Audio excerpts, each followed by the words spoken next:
Na ocasião em que fui preso, era considerado o mais jovem e mais ousado vigarista da história dos Estados Unidos. Eu havia descontado quase 4 milhões de dólares em cheques fraudulentos em 26 países e todos os 50 estados. Eu fiz isso tudo antes de completar 19 anos. Meu nome é Frank William Abagnale. Essa é a história do maior golpista que o mundo já viu. Frank já foi piloto de avião, médico residente-chefe e assistente do promotor-geral. Tudo isso antes de completar 21 anos. Fala galera, sejam bem-vindos de volta ao filme de Minuto. E se você quer saber o que vai acontecer, fique até o final do vídeo. Estamos em 1969, com o agente Carl, debaixo de chuva em frente a um presídio na França. Carl consegue entrar e fala pela portinhola da cela com Frank, até que ele desmaia de tão doente. Os guardas abrem a cela e o levam até a enfermaria, mas quando se dão conta, ele já desapareceu. Carl e os guardas conseguem alcançar Frank, que se rende e aceita voltar para os Estados Unidos. Tudo bem, Carl. Vamos para casa.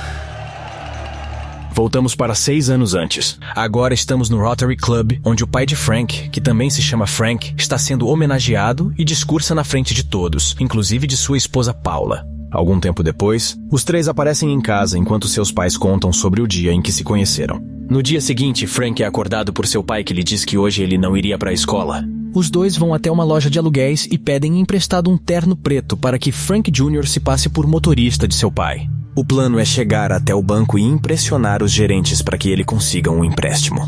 Sabe por que os Yankees sempre vencem, Frank? Porque eles têm um Mickey Mantle? Não, é porque os outros times não conseguem parar de olhar para aquele uniforme de listas. Veja só. Mas chegando lá, seu pai teve seu pedido negado por estar sendo investigado por fraude fiscal. E agora a família de Frank passa por problemas financeiros e precisa se mudar, causando tensão no casamento. Em seu aniversário de 16 anos, seu pai lhe dá de presente uma conta no banco e um talão com 50 cheques. Frank então é matriculado em uma escola pública, onde aparece no primeiro dia usando o uniforme de sua antiga escola. Quando ele entra na sala de aula, ouve alguns garotos de sua turma zombando de seu uniforme. Ele pensa e vai até a frente da classe fingindo ser o novo professor substituto. A farsa continua por uma semana até que descobrem a verdade, e seus pais são chamados para discutir o assunto. Seu filho conversou com os pais de um aluno ontem e estava planejando uma excursão com a turma para uma fábrica de pão francês em Trenton. Enquanto sua mãe fica chateada com isso, o pai de Frank fica impressionado com o feito do filho. Um dia, voltando da escola, Frank pega sua mãe no flagra tendo um caso com um amigo de seu pai. Ela tenta comprar seu silêncio, mas Frank está chateado demais para se importar. Pouco tempo depois, ele chega em casa e descobre que seus pais estão se divorciando. Quando perguntado com qual dos pais ele deseja ficar, Frank foge de casa, usando seu talão de cheques para conseguir transporte e abrigo pelo caminho. Logo, ele fica sem dinheiro e tenta criar cheques falsos a partir do seu próprio talão de cheques. Ele os utiliza para aplicar golpes em caixas de banco, mas na maioria das vezes não obtém sucesso. Eu sinto muito, mas nós não podemos aceitar cheques de pessoas desconhecidas. Ao sair de um dos bancos, ele observa alguns pilotos de avião e comissárias de bordo fazendo o check-in em um hotel. Ao ver como eles são tratados aonde quer que vão, Frank tem uma ideia. Se passando por um estudante interessado em fazer um relatório sobre a Pan Am Airlines, Frank consegue uma entrevista com um dos altos executivos da empresa. Ele aprende sobre a companhia aérea e no final consegue um uniforme de piloto. Com o uniforme e com seu conhecimento, cria cheques falsos da Pan Am e consegue descontar com sucesso em bancos e hotéis por toda Nova York. A farsa funciona tão bem que ele a repete inúmeras vezes. Um dia ele tenta aplicar o mesmo golpe do cheque em um aeroporto, mas é confundido com um piloto acompanhante que estava indo para Miami. Ele segue com a mentira, faz a viagem e ainda acaba transando com uma comissária de bordo. Por que você parou? Esta é a melhor transa que eu já tive. Agora em Miami, flertando com uma das caixas de banco, Frank consegue informações valiosas sobre a rota dos cheques. Ele então compra uma máquina de codificação de cheques em um leilão e a utiliza para aprimorar seus esquemas criando cópias falsificadas com valores maiores. Frank se encontra com seu pai em um restaurante de luxo e dá a ele de presente um Cadillac. Ele recusa o presente por ainda ter a Receita Federal em sua cola, mas eles brindam ao sucesso do novo copiloto. Enquanto isso, Carl, o agente do FBI, descobre as fraudes e rastreia o último cheque falsificado até um hotel. Lá ele descobre que o falsário ainda está hospedado e vai até seu quarto para capturá-lo. Quando Carl invade o quarto, Frank sai do banheiro vestido com um terno e, sabendo apenas que Carl é do FBI, diz ser o agente Barry Allen, do serviço secreto. Ele monta um teatro e afirma ter acabado de capturar o suspeito, logo antes da chegada de Carl. Assim que Frank sai do quarto, Carl percebe que foi enganado.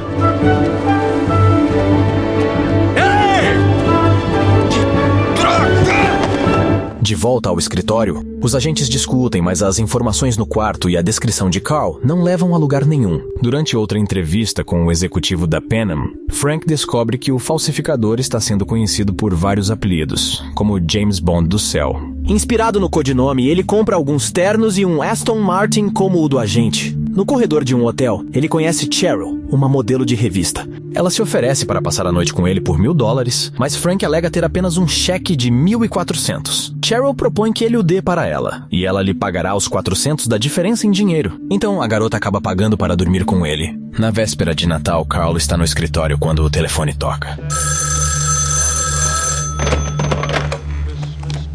Harriet falando, Feliz Natal. Oi, Carl. É Frank. Ele liga para se desculpar por tê-lo enganado no hotel. Carl não aceita as desculpas e o desafia a encontrá-lo pessoalmente. Então Frank dá a Carl seu local exato, mas ele não acredita. A conversa termina quando Frank se irrita e desliga o telefone. Mais tarde, em uma cafeteria, Carl descobre que o nome Barry Allen pertence a um personagem das histórias em quadrinhos. Ele supõe que Frank possa ser menor de idade, e lembrando que Frank citou os Yankees, faz com que seus homens verifiquem jovens desaparecidos na cidade de Nova York. Sua procura acaba chegando na mãe de Frank. Ela os recebe para um chá e, ao ver a foto de formatura de Frank, Carl o reconhece e finalmente descobre quem é seu suspeito. É só dizer quanto ele deve e eu restituo. Até agora, perto de $1.300.000.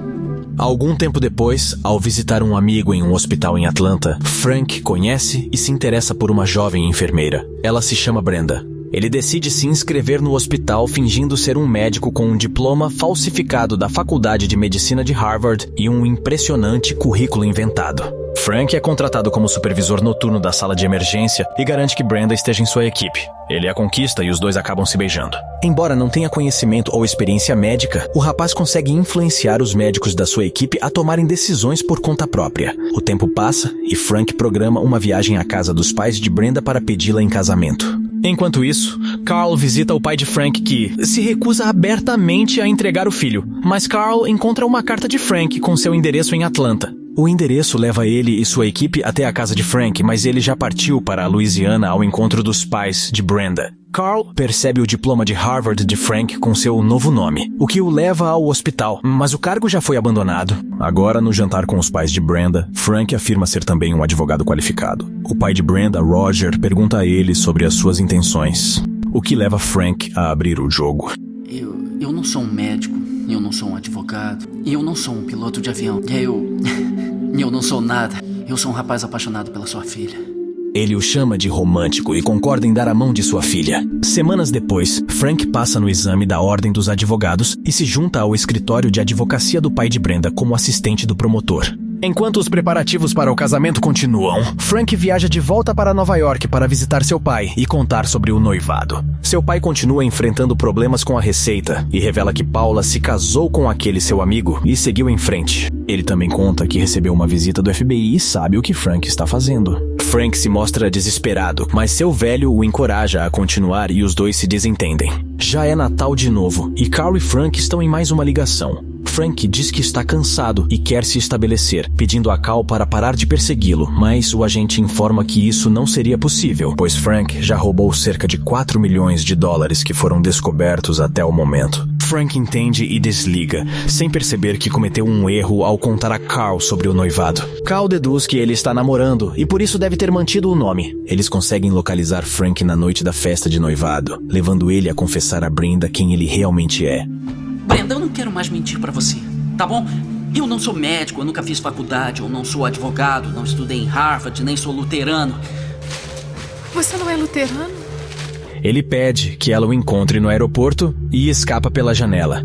E quando Carl chega ao quarto, é tarde demais. 2 dias depois, quando chega ao aeroporto, Frank fica arrasado ao ver que Brenda está sendo vigiada por agentes disfarçados do FBI. Quando ele não aparece, Carl faz com que seus homens vigiem o aeroporto. Frank coloca um novo plano em prática. Se passando por um piloto recrutador da Pan Am, ele visita uma faculdade local e recruta aeromoças para viajar para a Europa. Em seguida, parte para o aeroporto e caminha entre a multidão usando as garotas para distrair completamente os agentes e fazer com que não olhem para ele.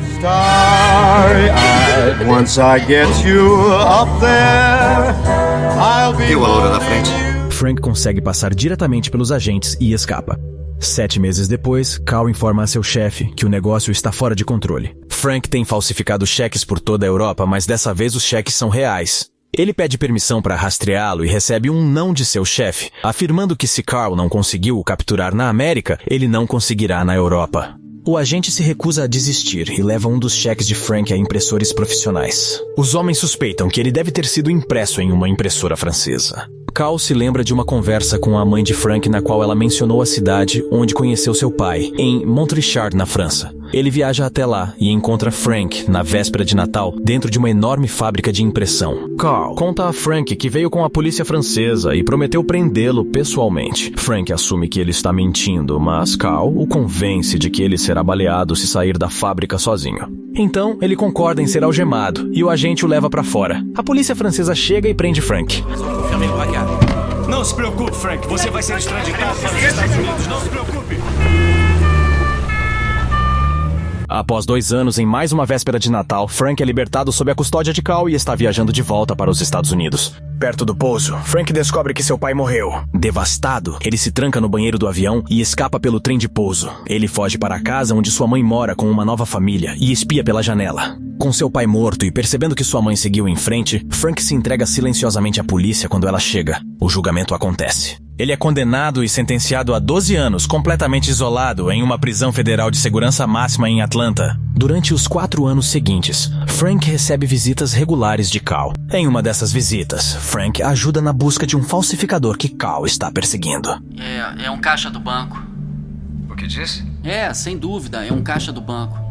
Algum tempo depois, Carl visita Frank novamente, mas desta vez com seu chefe. Eles lhe dão um cheque e o rapaz identifica como falso assim que o toca. Com isso, Carl arranja para que Frank possa cumprir o restante de sua pena trabalhando na unidade de crimes financeiros do FBI. Agora ele está fora da prisão, mas continua preso a um trabalho de escritório e sente falta da emoção de sua vida antiga. Quando ele encontra um uniforme de piloto, Frank é tentado a se passar por um piloto de companhia aérea mais uma vez. Quando ele está embarcando, Carl o encontra. Mesmo assim, permite que ele vá acreditando que Frank voltará, já que não tem ninguém o perseguindo. Chega a segunda-feira, Frank aparece, e os dois começam a examinar uma falsificação de cheque recentemente descoberta. Até que Carl faz uma pergunta.